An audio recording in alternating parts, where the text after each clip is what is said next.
Bourbon Barkeep. My name's Curtis, and we have a house call Wednesday. Yeah, baby.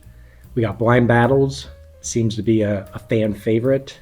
Sometimes it's not the best pours. Sometimes they're great. We find out soon.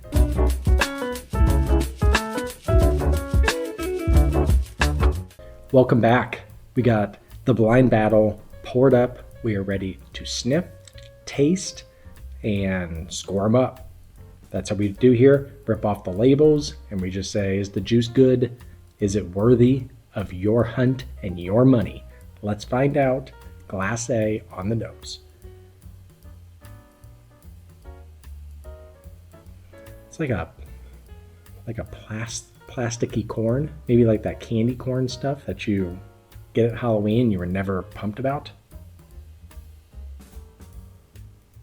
Some vanilla, your caramels, a little nut in there, maybe like a salted caramel. This plasticky note is weird. Yeah, it's like that plasticky kind of candy corny vibe. Yeah. Maybe a little apple, a little hay, take you right to the barn, maybe the apple orchard. Let's get on the palate and see if we're going trick-or-treating or we're just sleeping at a barn tonight.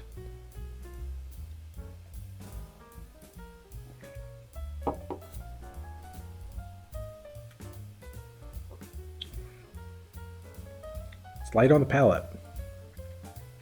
Candy corn kind of continues.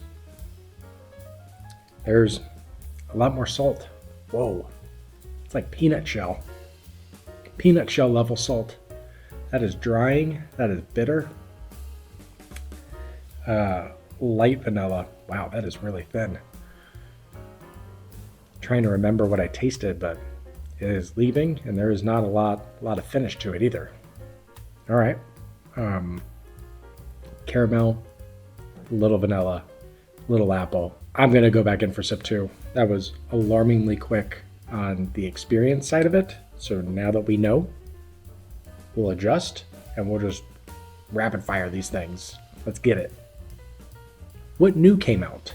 Just about everything, because that first one was here today and gone today as well. And I know that's not how the saying goes, but that's what we're gonna do here.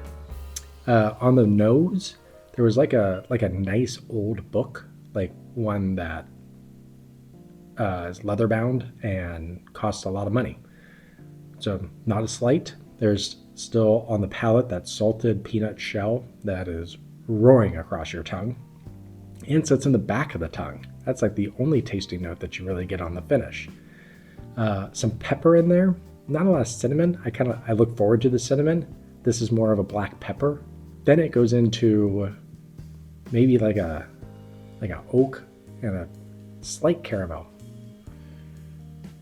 Yeah, that's about all she wrote on glass A.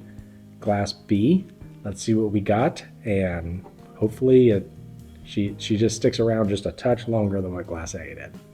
Let's get her on the nose, see what happens. Sweeter, still some nut in there. A little more berry, like a strawberry or a raspberry, vanilla, still your caramel. There's a nice nut, but that nice bright red berry is kind of here for. Yeah.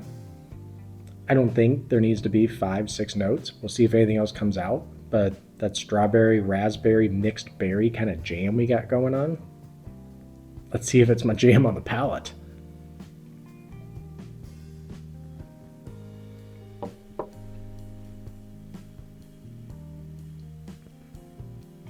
Immediately sweeter.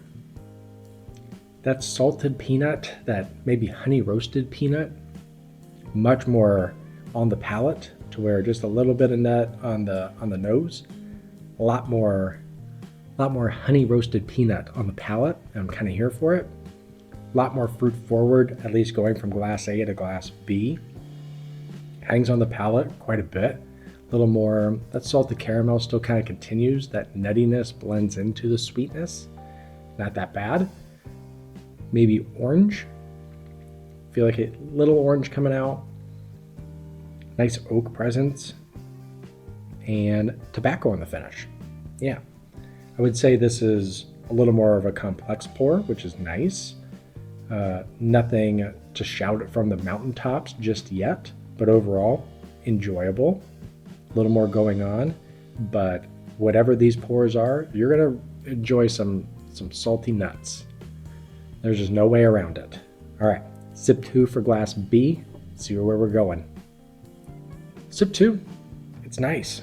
It has like this nice kind of like apple, honey roasted peanut from the guy with the monocle and the top hat, and a little bit of leather kind of on the finish, to where it starts with this sweet salty into some little bit of fruit, into kind of a drying but earthy, tobacco-y, leathery finish to it. So one that I wouldn't recommend to a whiskey beginner. I feel like they gravitate a little more towards that sweet forward. Both of these are going to go into much more earth and salt. This one just salt. This one is about as quick as probably your first time taking that sweet, sweet lady to bed. And you know what? We got to start somewhere, folks. Now that we made a virginity joke, I'm going to spend a little more time getting to know these glasses, see how they open up. Then we're going to see what the scoring is and find out what salty nut buggers for both of them are in front of me. Welcome back. Feel like learned a few things, spending time with the glasses, getting to know them, and maybe I have a little confidence coming in tonight, and we'll see how some of these guesses pan out. Glass A, it's this plasticky kind of corny silk. The vanilla and the caramel are nice. Falls a little flat.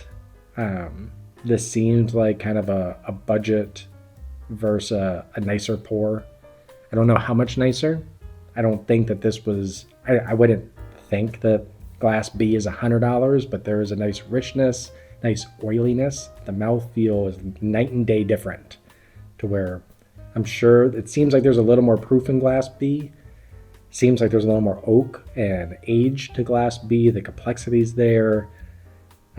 So I don't think that what I believe to be the budget pour stands up to what this one is. Maybe in the matchup where I was like, hopefully, let's see. But it didn't work out for me. So we get into some scoring here. We do 2 types of scoring, so that extends the episode another couple minutes for you. We have our senses. We have our categories here, to where what does an 83 actually mean? Well, now you know. So, and then we do a little bang for the buck. Get into that in a second. But glass A, I'm sorry, just it's thin, it's flat. 2 of the 5 tasting notes that I experience, I'm not super high on, so we're just gonna go 58. It's not all bad. It's drinkable. It's not drain pour. It's just highly average, and I'm probably not gonna remember you in the morning. Glass B doesn't blow me away. 72. I think it's a nice, well-rounded pour. I think that the earthiness and the saltiness, it's not something that I typically gravitate towards, but I think it's done extremely well. The mouthfeel,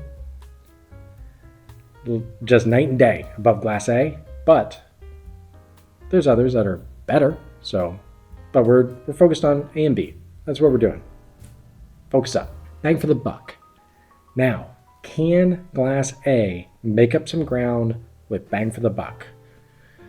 We'll see. Bang for the buck. Did I get my money's worth? Would I pay above it? Would I not? Just, that's okay. Someone else can pay for it. Let's do that. So I got my Google Forms. I click a button, and then, well, no, I don't click a button yet. Not yet. I log into Google Forms, find my battle, and then that tells me the price. So let's do that. Battle 29, glass A, $75, and glass B, $40. No. No. Oh boy. You could tell me that was reversed. Tell you what, that Bourbonbarkeep Curtis is a clever little devil. I don't know if he meant it like that, but it kind of panned out. Did it? I don't know. My guesses were completely backwards. So that's fun. Okay.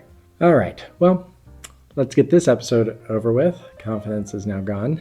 All right. So we said glass A was 75. No, it's not. We'll be kind and say 40. Didn't get my money's worth. I don't know what the ages are of these. And I pray to God that glass A can hang their hat on that piece of it. Hey, we're a high-aged whiskey and we're $75. Great. Glass B, 40. That's what we said? 40. That's delightful. That's very good. Still wish, like for my palate, I wish it had a little more like maybe a milk chocolate to it. I wish that brown sugar would come out a little bit more from my palate. That earthiness, it's not herbal, just earth and oak, caramel and vanilla. I wish it had just something a little more rich to it. But for $40, that is a buy all day.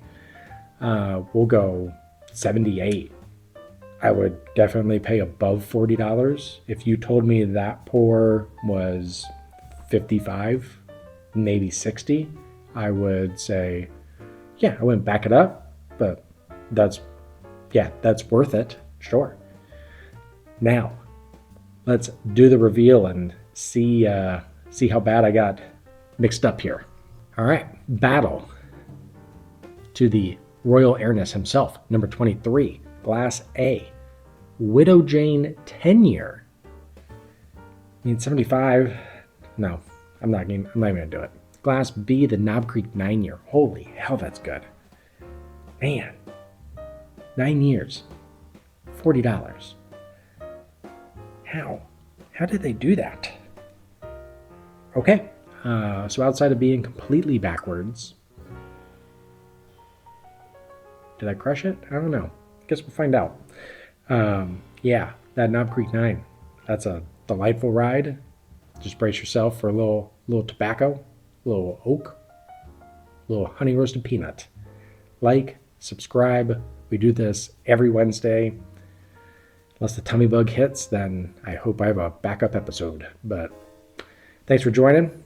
We'll just keep pumping these guys out. Keep liking, subscribing, and we'll see how the channel grows. Thanks for tuning in.